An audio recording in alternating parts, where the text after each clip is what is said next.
100%. I want to move to Amir and your idea of community and dark social. So help us understand the buzzword bingo that is the thing that worked for you this year. Well, the thing is this, right? Like our business went through transition. We're going from digital to analog, right? Our marketplace, we're using, Airtables and manual matching, right? Rick has been there. We've made an interview with him, I think maybe one or two, to the marketplace. Moving to digital, and I have not been pushing traditional marketing and sales because of that, but it gave me time to explore dark social and the sense that just social, right? So I've been in like WhatsApp groups with like 1,000 people, and I'm just answering questions, commenting, right? Sometimes I see you in Modern Sales Pros, which is an email list of 40,000 people, right? You're answering emails sometimes, Colin, right? So I think you know about dark social as much as I do. So I think we just live in a world now where you can generate demand, website traffic, or meetings by interacting in communities and groups like never before. And there's an explosion of, things like Reddit and Medium, I think have existed for a long time, right?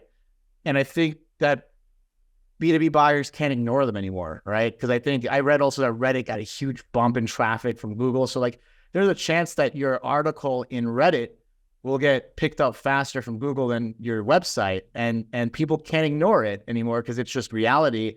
And that would be considered dark social. I personally opened up a Substack account, which is I don't even know what it is. I just opened it because I can't tell if it's a newsletter or a community. I don't know. A newsletter blogging platform. But I took a blog and I posted it on my Substack, and I had in the comments somebody asking me questions. They're like, hey man, I'm thinking about hiring remotely in Latin America, but these are my fears. And like the guy doesn't have a profile picture, doesn't have a name, but like his questions are legit. And I wrote back my answers, and I'm realizing that like before people want to go to your website, they want to like engage with you in comments and show in social. And like if you leave a trail on social, people can read comments, and that comment can turn into a deal. And I think it's hard to measure that, right? Like who's measuring? We just got $1 million deal because someone saw our comment in Substack, and it's happening, but it's hard to measure. So I'm doubling down on it.